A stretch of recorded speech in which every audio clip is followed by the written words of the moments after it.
Hey, everybody. Welcome, welcome, welcome to the Santita Jackson Show.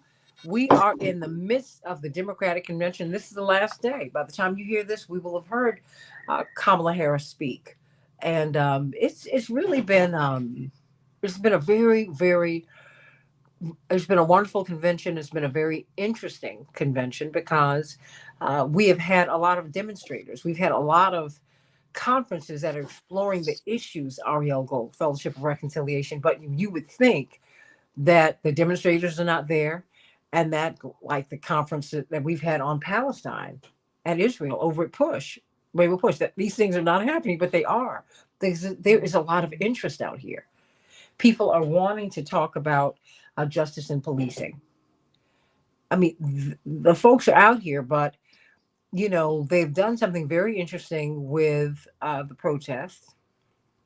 They've broken them up. But folks are out here. So we got a lot to talk about today on the Santita Jackson Show. And we're going to kind of go through what people have seen in this convention itself. Reverend Dr. Todd Urey, Rainbow Push, senior pastor of the uh, Douglas Memorial Community Church in Baltimore, Maryland, a chair of the Transformative Justice Coalition, Daryl Jones, and of course, Ariel Gold, my sister. She got that crazy text from me in the middle of the night. Thank you for responding, as you do. Of course, I'll be there. Fellowship of Reconciliation. She's their executive director. But we're going to start with, and thank you for. I sent text to everybody in the middle of the night because I was at the convention late, like you were. Everybody was trying, and I got out of there in enough time, but I couldn't get home until like 11:30, and that's just how it was. And then, of course, Dr. David Gibbs. Let me start with you. Your time with us is brief, but no less impactful. And you're not here in Chicago.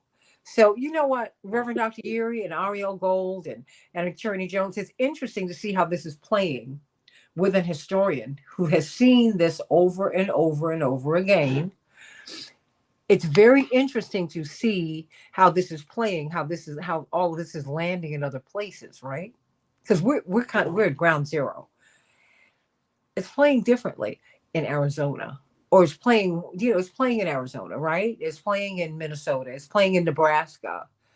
Um, and shout out to Preston Love. He was one of the managers of the Jackson campaign in '84. I haven't seen him in, oh my goodness, in close to 40 years. It was wonderful seeing him. He's running for the U.S. Senate out there.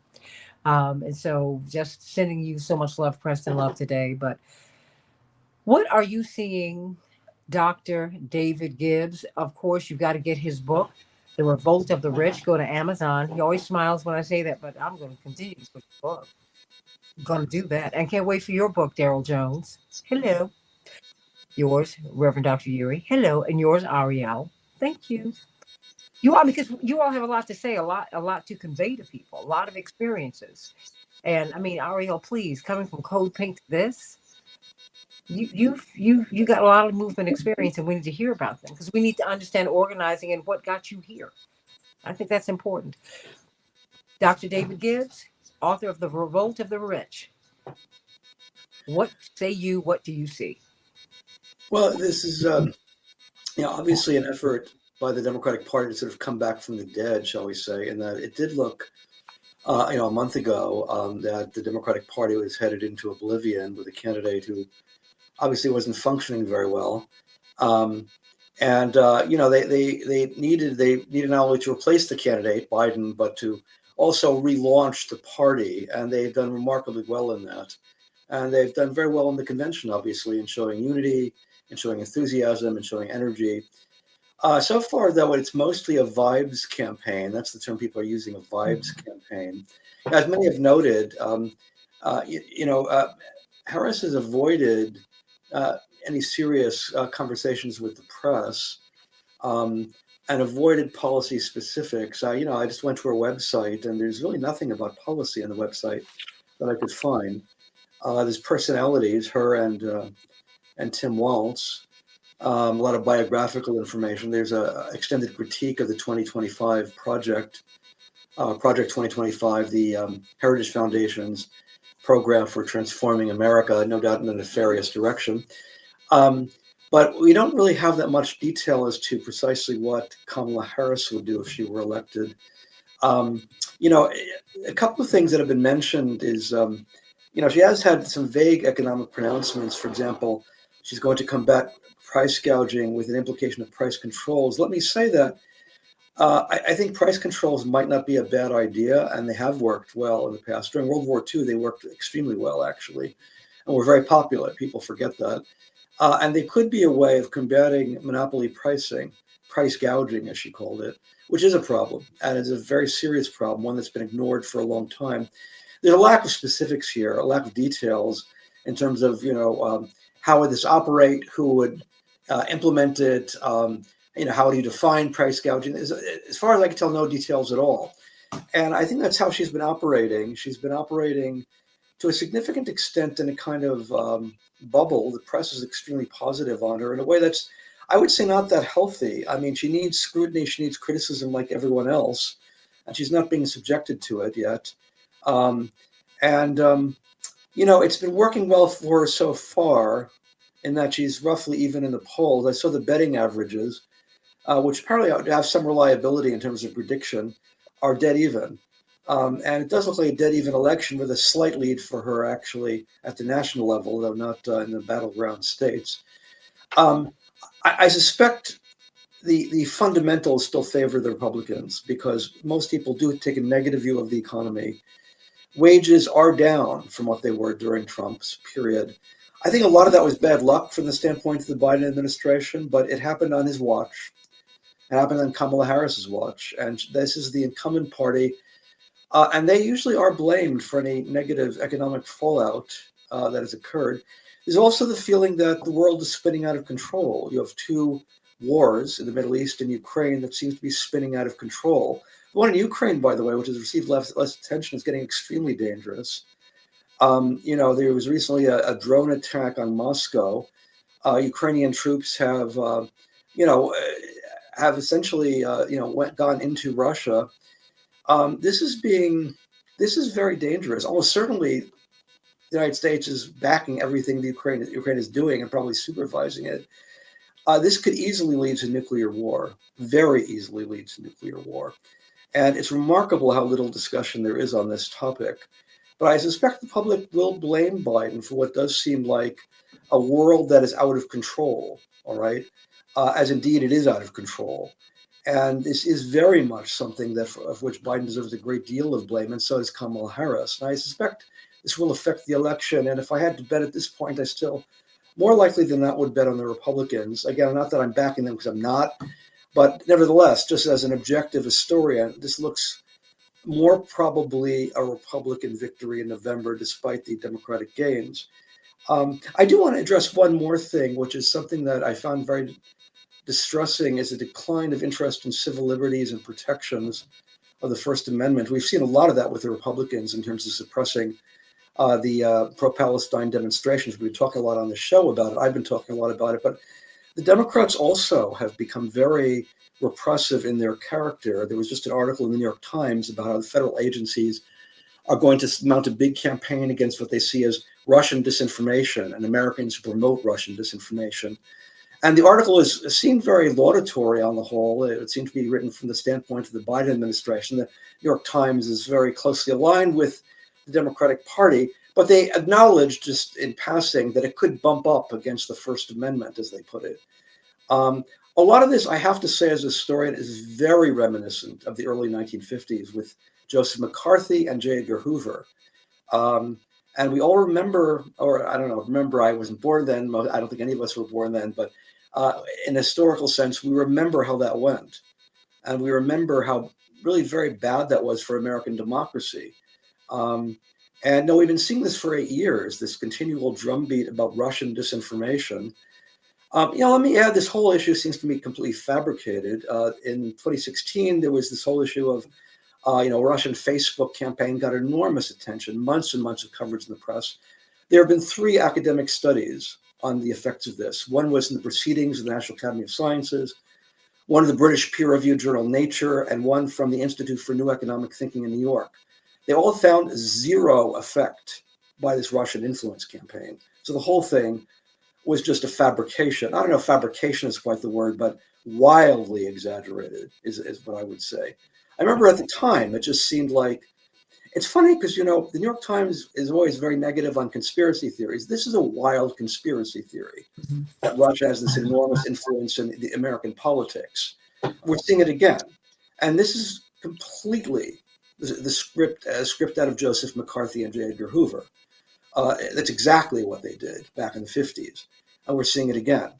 So the Democrats and the Republicans, I would say, have equally been really very damaging to American democracy. It's not just the Republicans here who are a threat to democracy. The Democrats are also a threat to democracy.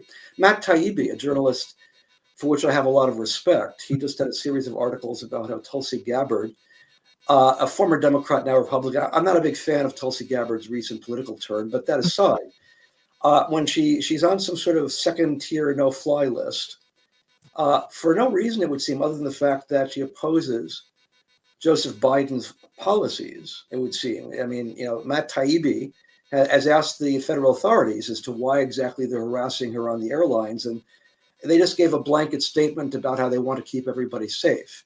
Um, and so what this looks to me like is classic politically motivated harassment. And you might say, well, she's a Republican, who cares? But if they can do it to her, they can do it to anybody. Um, and so anybody who speaks out, let us say, against U.S. policy in Ukraine, which I would say has largely provoked the war in Ukraine and has been keeping it going needlessly, has been torpedoing peace negotiations. As a historian, that's how it looks to me. All right. Well, that could become borderline criminal conduct. There's been a group in Florida called the what is it? The African People's Socialist Party, um, which the head of it was arrested, very dramatically arrested, for getting extremely small amounts of money from the Russian government. Um, and the announcement of the arrest in the press largely emphasized he was spreading Russian propaganda. Now, the First Amendment says you're allowed to spread pro-Russian propaganda if that's what you want to do. That's free speech. Um, and so this isn't like this was a bunch of famous, powerful people. This is a small Marxist African American group in Florida that were being attacked here, largely because they said things that were not in accord with U.S. foreign policy. And so it's getting very close to the point of criminalization of dissent. Mhm. And that's something that I think should get more attention and spread more alarm, in my view. Everybody, I want you. I welcome AM 950 Radio family, AM 950 Radio, Minneapolis, St. Paul. Please go to the Santita Jackson Show YouTube channel and like and subscribe. And please like the show. Please thumbs up, thumbs up, thumbs up. I need you to get those algorithms up for us. So please thumbs up, thumbs up, thumbs up. And I want to hear what your thoughts are. Go to the Santita Jackson and Friends Facebook page. That's the only place where I can accept friends. Every you're getting blocked. Even if I accept you on Santita Jackson, excuse me, what ends up happening is you get purged because they have a limit. So if you would please go to Santita Jackson and Friends, and of course become my friend on X at Santita J. So let's talk about this. We're going to be talking tomorrow, of course. By the time we hear this, we will have heard Kamala Harris's speech, and the convention will have wrapped up. But I don't think that the discontent or the issues will remain. Everybody, the issues will remain.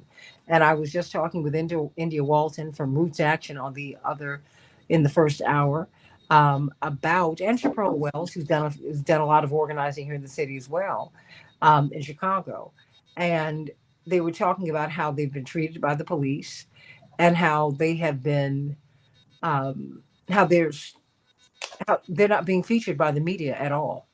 There's not almost there has been a media blackout, and that does not help Kamala Harris. And yet I also keep hearing, I hear from you, Dr. David Gibbs, I heard from Tabitha Smiley, and several other people who are not Republicans, who do not support Trump. They keep saying this is his race to lose still. That even in this honeymoon phase, Kamala Harris has not. burst ahead of him, Donald Trump, she's now even, which was she's doing far significantly better than former President, well, not former, oh my goodness, President Biden. So, I mean, what do you make of that, David Gibbs? And I mean, just how do you look at this convention? Because people are demonstrating out here, and there are seminars all over town about Gaza, about police reform. People are talking. We're just not hearing them, discussed in media, corporate media. Well, we're seeing some very vague statements by Kamala Harris and her supporters at the convention to the effect that mild criticism of Israel, maybe some efforts to say nice things about the idea of a ceasefire, but I don't think there's any change or there's going to be any change in U.S. foreign policy under Kamala Harris because again the key issue is U.S. financial and military support for Israel.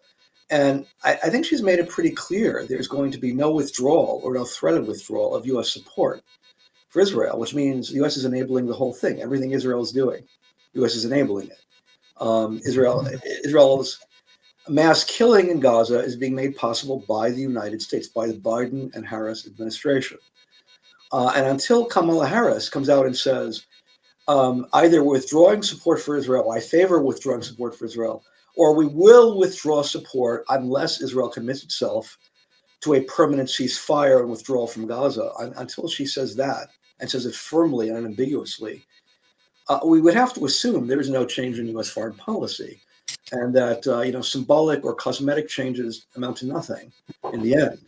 Um, and so, I don't really see any real change in U.S. policy under Kamala Harris. The Israelis believe, and Netanyahu has virtually said this, that he can play the United States endlessly, and he has been playing the United States endlessly.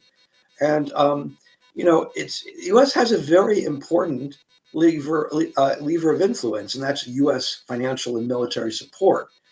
But the U.S. refuses to use that lever, and until we do, nothing will happen. Nothing will change.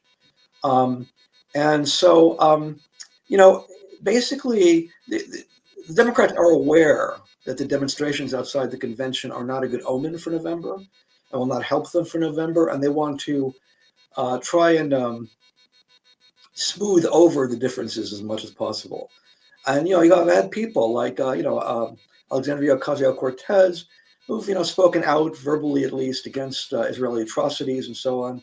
I think she has used the word genocide, but she gave a wholehearted endorsement not only of Kamala Harris but also her policy in Gaza, that she's working tirelessly for a ceasefire.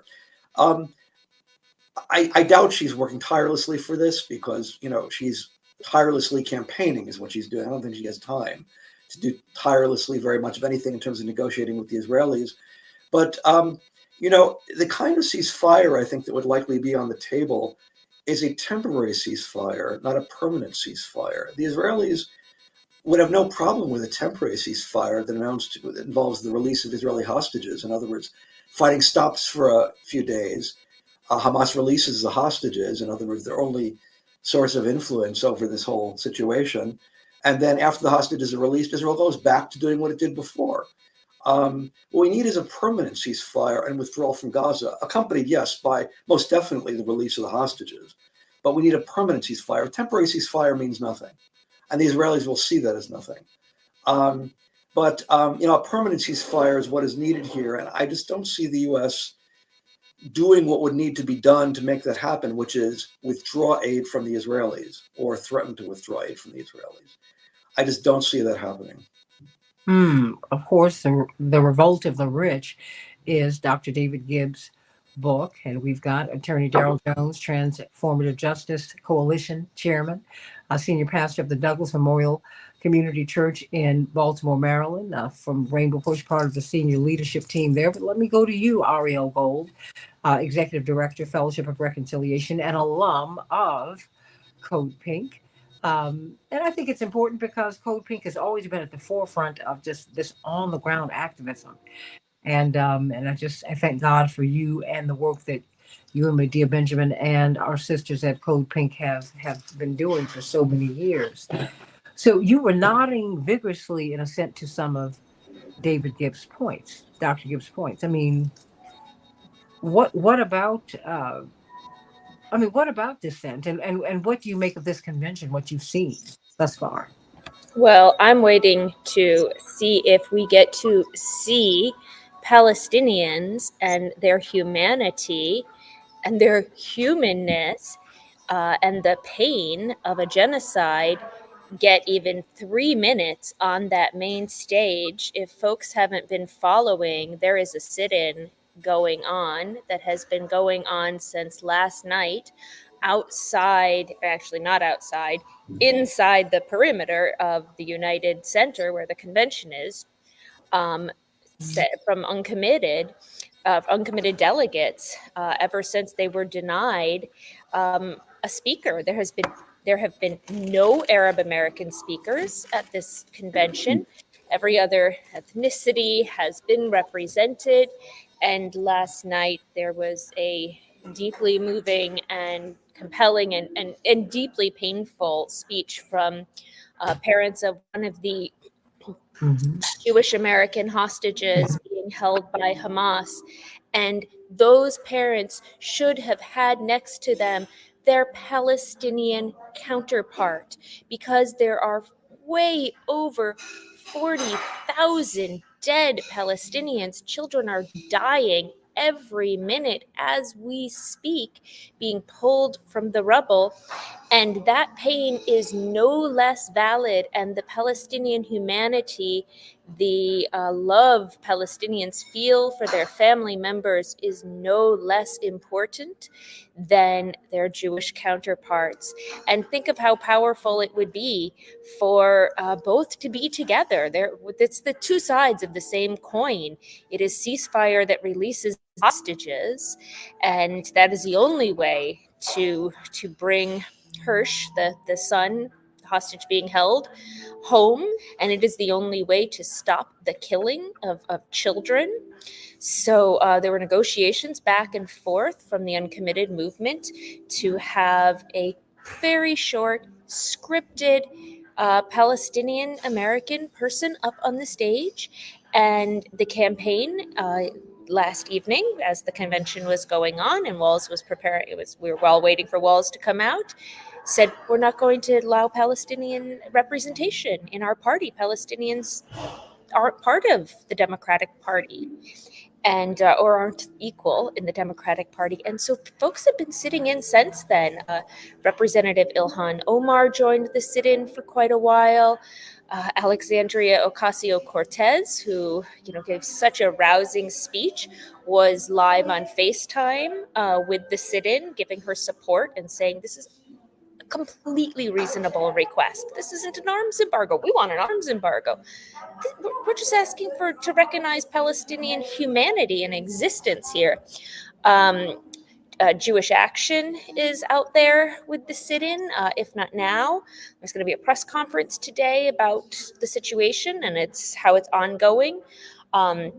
This morning at McCormick Center, and I have no words for this. It is abhorrent. It's inconceivable, right? And it's a forced error by the campaign. This didn't need to happen, and it needs to be fixed. It needs to be fixed. We need to see a Palestinian on that stage. Do you think that's going to happen? I don't know. I certainly think it's a bad look for the campaign to have. These are voters. These are delegates. These are members of Congress. This is a bad look for the campaign. We want to win this race, right? We don't want Donald Trump. So I sure hope so, for so many reasons, including because we can't afford another 4 years of Donald Trump. And we need the Michigan votes. We need the Pennsylvania votes. And we need the campaign to show some decent humanity and respect. Mm. Hey, everybody. AM 950 Radio, the voice of progressive Minnesota. Thumbs up, thumbs up, thumbs up. Please like and share the show. Like and subscribe on the Santita Jackson Show YouTube channel, and like and share. Like and share on the Santita Jackson and Friends Facebook page. We are on Twitter, X, at Santita J. Please meet us there. But please like and share the show, everybody. I need those thumbs to go up, and you'll help us with our algorithms. Much love to Karen and Lorraine and Samantha and Shirley from beautiful Philadelphia and Ashley King from Memphis and Bernadette and my soror, my Alpha Chapter Delta soror. Love you, Stephanie. And we were in high school together too. So Whitney Young, boy. We've been together a long time. Love you, girl. And Robert and Paula, how you doing? Love you, love you. Lorraine, sending you so much love. Hey, everybody. And Andre, sending you love, sending you love. Well, Reverend Dr. Yuri, you are here at this convention. What do you see? Well, there are a couple of things. One, we are commenting in real time, but we're actually going to broadcast after time. So I'm hoping that what we just heard from Ariel is corrected by the time this conversation airs. I'm seeing a couple of things. One, recognizing that the coronation, if you will, which is what actually conventions have become. They're kind of these scripted plays to kind of galvanize the base around the candidate. And so I'm trying to give a little bit of generosity, if you will, to this campaign. One, because whatever the policy positions might have been 4 weeks ago that were owned by Joe Biden, let's be very clear. This notion that somehow or other a vice president can ever get in front of the president of the United States is not only asinine, it is actually very demonstrative of kind of novice understanding of the way American government works. Now that she is the candidate, it is really her policy to not only own, but she's got to introduce it. We don't know what it is. Now, to Dr. Gibbs's point, we haven't heard from her, but quite honestly, I did not expect that she's going to put any major policy position out ahead of her convention. It takes the air out of the room for her to be able to build the suspense. So this thought that somehow or other anything substantive other than her economic policy position, which was, probably good on bullet points, short on the finer points, is just not going to happen. But now let's talk about how this has been presented, because they have tried to give this sense of inclusivity, that the Democratic Party is a place for everybody. But the fact that the plight of the Palestinian people has not been part of that staging in a very overt way. There have been some passing comments. Of course, we heard from my frat brother, my predecessor, and the junior senator by tenure from the great state of Georgia, Raphael Warnock, in the close to his comments a couple of nights ago. He raised that issue. We've heard it from Senator Sanders, right? We've heard references to it. But quite honestly, tonight is the night where we ought to know where it fits in the priority list of what's going on here at this convention. What will the vice president say about her administration should she win? I've also kind of gotten a sense that there's a renewed energy. At the end of the day, if you can't galvanize your base, you cannot win. So I'm not necessarily buying into the notion. I believe this is still going to be a fight in the battlegrounds. It's going to be in the margins, right? It's a turnout election, and whatever happens in any of the battleground states that makes the path to 270 somewhat questionable is going to be challenged in court. So let's be clear. November the 5th is going to come. November the 6th, that's when the paper is going to start flying. There will be all kinds of spurious challenges to who's voting, who's not voting, based on what they think they see from exit polling that's going to go on that day, or what they see from the early voting numbers in states where early voting is a big portion of the disaffected voters' participation. Now, Palestine is still the question. All of this has been kind of take shots at, the other ticket, not really too much at their policies. Talk about how this is a place for everybody. Talk about humanize and personalize Kamala Harris because we don't really know much about her personal story. But quite honestly, tonight is the night, right? We've been reading the verses from the DNC Bible, but now we need a sermon. What is the answer to the question, so what?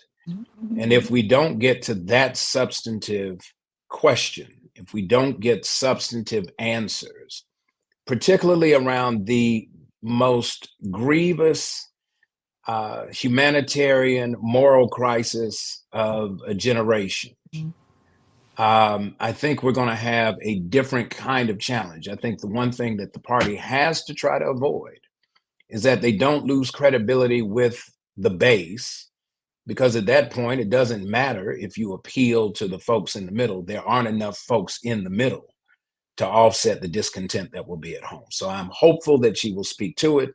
I'm mindful of the fact that it has not been spoken to, but this is really her convention, and tonight is really her night. When we wake up in the morning, I'm hoping that much of what we've heard in terms of the critique, which is very valid for where we sit now, hopefully a lot of those issues have been resolved. Attorney Darrell Jones. Well, good morning, Santita. It's really interesting to listen to everyone's analysis, and I'm certainly in agreement that we have not heard anything on the on Gaza and the Palestinian fight. And until, quite honestly, Ariel had made mention that there had not been a speaker of Palestinian descent, I had not completely taken notice of that. I know that the issue of Gaza has been raised, and certainly President Biden raised the issue while somewhat tangentially and not taking it on substantively and head on and going deeply into it.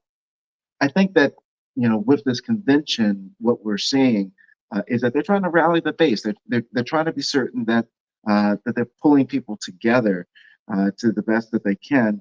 And I just ponder and query whether or not the issue when we start going into Gaza and we start going into the right deeply into the Palestinian question, if they perhaps are hoping that they can pull it in, but not divide the base that they have. And I know, it's not lost on me that they brought in Josh Shapiro, Governor Shapiro, to speak, knowing the division and the distraction that he could potentially be, and then, certainly putting that side by side with what Ariel was talking about, there not being anyone directly from that's directly impacted by what's happening in Gaza and the Palestinians. So, that part certainly is not lost.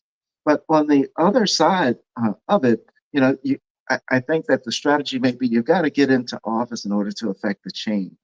And I think they're trying to go hard into the areas that are not as controversial as Gaza and the Palestinian question, to try to get into the position of solidifying their base, getting some of their independents involved, not having anyone feel as though they're being ostracized or pushed to the sides because of their in agreement, non-agreement on this question.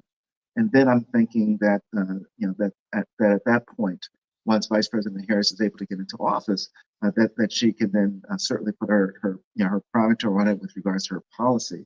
I'm certainly in agreement with what my brother Todd Yeri is saying, in that Vice President Harris is still Vice President Harris, and having President Biden having spoken somewhat on Gaza and the Palestinian question, I don't know how far she can go off course in terms of her presentations and her positioning on those particular issues. So I think that's some of the limitation that's posed on her, self-imposed or not. I think that she certainly wants to show herself to be loyal to the president, as well as wanting to break out, I think, on the issue on her own. So it'll be interesting to see how she plays it tonight, if at all, with regards to the Palestinian question. I also really do agree with what Ariel said, that it would have been very powerful to have some of the Palestinians speak when they were talking about the folks that Mhm. were impacted on October the 7th with that were out of Israel. I think that would have been incredibly impactful and shown a balance in the approach of consideration. So I think that all that certainly is in place. I can only imagine, and I think that certainly David Gibbs laid a lot of it out, but I think that a lot of it has got to be that they want to be certain that they don't do anything to alienate parts of their base. And although they end up doing it by not having the Palestinians there, but they're probably thinking that former President Trump would be much more oppressive than they would in this policy. So perhaps they're thinking that they don't lose a lot with regards to not bringing them in, but they gain a lot by making reference and trying to make the tent that big tent. Well, I think that, as you close, Dr. Gibbs, I think that they did lose something when they did that. It was powerful to see these families. I mean, this family who are representative of these hundreds uh, of Israelis who've been killed, who are suffering. That's important. You've got to tell that story. At the same time, let's look at the reverse. You would not, Dr. Gibbs, have put a Palestinian family up there unless you'd immediately followed that with an Israeli family. It lets you know the power. And I think that given our experiences under the boots of oppression, we can't ignore that. And you can't give them space. I'm sounding like my mother now, but she makes the point. Don't give people space on this. You couldn't give them space on whether or not I could drink out of unless you were going to get rid of the colored fountains. Mm-hmm. We couldn't give them space. We couldn't give them space on whether or not my tax dollars were going to have the same weight on my side of town that they have on the white side of town. No, no, no, no, no. You got to desegregate these schools. You're going to fund my schools properly, at the very least. You can't give them that kind of space. Particularly since the Lancet studies, they've stopped telling you how many people have been killed over there. The Lancet study said a month ago, 186,000. They projected 500,000. With our money, our bombs. They're talking about putting the Haitians in jail in Guantanamo Bay, in the base. No, no, no, no, no, no. You can't. And look, and these young people, we can't think. Look, I have my AARP card. The young people are already down the street on this. My brother Jonathan, who was in Congress, said, "You know what? I was going to sign up for the ceasefire resolution initially. I was one of the initial signatories anyway. But guess what? I couldn't come home to my kids for Thanksgiving, and unless I had done that, and my nephew Noah looked at him and said, "Oh, that's right, Dad. You wouldn't have gotten through the front door." And he's 23. He just turned 23. This is when he was what, 21, he 22. So we have to get clear on where the young people are going and where the energy is. And again, you would not have put a Palestinian family up there unless you'd immediately followed it up. And and since there's so many, if there are some Israelis who have said, "Look, bring everybody home and have a ceasefire," that would have been such a powerful moment to show where the Democrats want to go. It's important. Excuse me. So I think, pardon me, that something was missed. And I hope, and so I'm wondering how that landed in Michigan. Let's get how it landed in the Palestinian American community in Chicago. That's a miss we cannot afford right now, because if you think that white women are going to go gaga for Kamala Harris, I think we're misreading this, y'all, because that's not what history says. White men want to give a black woman the keys, give her the nuclear codes. I mean, really? She has got a steep uphill climb. Shirley Chisholm, no less, told my mother years ago that a black man will get to the White House before a white woman would. I was sitting there when she said it. She said sexism is so deeply ingrained in not just, in the culture, in our society. That's what's going to happen. May she rest in peace. She's been correct. Because while Hillary won the popular vote, she did not win the electoral vote, and she was blocked. David Gibbs, your final word? I think that is a real problem that American policy in the Middle East is predicated on the assumption that an Israeli life is worth far more than a Palestinian life. And I think that, of course, it's appropriate and objectionable to have, relative of one of the Jewish hostages brought up on stage and to express sympathy with them. Obviously, taking hostages like that by force is an admissible method of war. It's an atrocity in itself, and it's worthy of condemnation. But I think that what that obscures the fact that the numbers of atrocities is so many more Palestinians have been killed than Israelis have been killed. And that I think is what is not being considered here. The sympathy is entirely with the Israeli victims, as we should have sympathy with the Israeli victims, especially the civilians. But, as the Lancet study noted, the number of Palestinians killed, probably most of these civilians, probably a huge number of them children, is probably getting close to 200,000 now. That's about 10% of the population of Gaza is probably dead, and it hasn't stopped. And so we need to get back to the idea that Palestinian life is worth just as much as an Israeli life. And the Democratic Convention should reflect that fact. And the fact that it doesn't is a bit of a stain of the party. And I suppose, one more point I would add is that, we should not at the same time fail to consider what is going on in Ukraine. I know that people see that as a much more complicated, far off kind of conflict. Hasn't elicited the same kind of emotions here. I think partly because of repression. It's been a huge amount of repression here, more successful than in the case of Gaza. But that has been a catastrophic effect on the people of Ukraine and the people of Russia, that war. And, Russia, of course, deserves a lot of blame for invading Ukraine, but they nevertheless, the United States also, we should not forget, helped provoke this war and helped to prolong it. I think one of the things we're seeing in both the Middle East and Ukraine is that efforts by the United States to maintain itself as the world's sole superpower are having a devastating effect on the people who live in this world, all over the world. And, the issue of American aggressiveness must be the word, using Israel as our instrument, basically, to advance American power, using Ukraine to do the same thing, and threatening global security by doing that. That really needs to be put front and center right now. It's having an enormously bad effect on global security. It is risking nuclear war, and it's wasting a huge amount of money, including American money, that could be better spent helping the people, for example, of this country lead better lives. But I do have to go. So have a nice day, everybody. The Revolt of the Rich, Dr. David Gibbs, everybody. Sending you so much love. And of course, we're going to follow up this conversation tomorrow with a discussion about what we heard. Reverend Dr. Yuri, your critique is duly noted. We talked about that in the previous hour. That as we talk about what we anticipate and what we've seen and what we'd like to see, I think it's equally important for us to talk about what we did see, what we did hear, and look at that and where we go from here. Because in the coming weeks, we're going to look at really what is really going on. Because beyond the honeymoon, I think that when you get to the debate, I think it's going to be a very tough debate because President Trump does not play clean.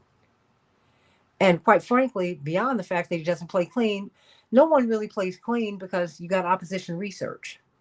Okay. This is power. Power is raw. It is ugly and it is seized. Let's not act like we're playing. This is not tiddlywinks. This is real. Like my mother said to my father when he was running for president, she said, "Do you think these people are going to give this to you?" Oh, no. We're in a life and death struggle. Now, and Todd is laughing because he knows my mother takes no prisoners. And he was having a moment of vulnerability. And she said, and she listened, she looked at him, she got in his face, all 5 feet, no inches of her. And she said, "Do you think these people are going to give this to you?" She said, "Now you carrying a people on your back and all your supporters, you better get yourself together and win this debate. Let's go." And she proceeded to the door. And she didn't even look behind her. She said, and he said, I said, "What did you do?" He said, "I got up and I caught up with her at the door and we just went on and he won the debate." This is real stuff, everybody. And so, and we can't shut these conversations down because they won't be shut down. You don't want people to stay home. And it's not because they're apathetic, it's because they find this to be a pathetic process. You can't do that. So that's why we're here today.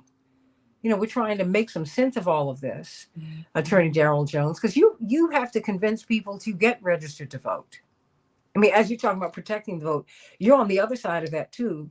You're now having to, you've been put in the challenging position of having to convince people, okay, this is why you need to vote. And that's, you can do it because I've seen you're brilliant. You can make a great case, but that having been said, this is kind of where we are. And so, 2 minutes for you, 2 minutes for Reverend Dr. Yuri, and of course, 2 minutes for you, Ariel Gold. But okay, what do you think we're going to see? What do you want to see? What do you want to hear? What artists do you want to have on the stage? Just kidding, but really, I mean, because it has been kind of Hollywood. I ain't mad. See, Stevie Wonder that was a great thing, as opposed to Kate Smith for those of us of a certain age. you know? And I agree with you. Stevie Wonder was awesome, and I'm a big John Legend fan, so I love hearing it and watching John Legend as well. But I tell you, one of the things that I think we're going to continue to come out, and what helps me when we are out and making the case for why people should register, why people should vote, why people should become active. I think a lot of it came from my governor in Maryland, Wes Moore, when he's talking about what it means to get involved as a patriot in the United States, what it means to really invest and accept the dream of America and inviting others to come along in the process. So I think a lot of the positive emotion that was there, a lot of the positive philosophy and thoughts and practice that came from Hillary Clinton the night before with regards to getting involved, in the country's development. I think all of that really helps greatly with what we're trying to do when we're trying to get people to register and to vote. I think that the ultimate line for me did come from Wes Moore when he talked about optimism versus pessimism. And if we want to change the country, we've got to take control of it. We've got to get candidates that are like-minded in place. And so, when we're out and Ariel Gold, I think is just tremendous in the space of Gaza and talking about it. And that's one of the issues that's there. But in order for us to have the seat at the table to push the agenda as to what should be discussed and to make the demand, we've got to be certain we have a candidate that's going to we believe is going to listen to what it is that we want to have occur. And that's part of what we use in getting people to get excited about the concept of voting, getting registered to vote. And so, Santita, I always say it now, and I'll continue to say it, that you need to go to vote.org, because as every speaker at this DNC has said, that this is going to be a close election. It's not going to be given, and there are going to be a lot of games that are going to be played. So you want to be certain you haven't been removed from the rolls, from the voting rolls, and that you know where it is that you're going to vote. And I think that's the message that we take, that positive message, that really believing in the best of America rather than in the worst of America throughout this election season, Santita. Amen. Reverend Dr. Yuri. Well, if this were a pre-flight checklist, right, there's certain boxes that we can already say have been pretty much confirmed. One, we've had the public affirmation of the now candidate at the top of the ticket.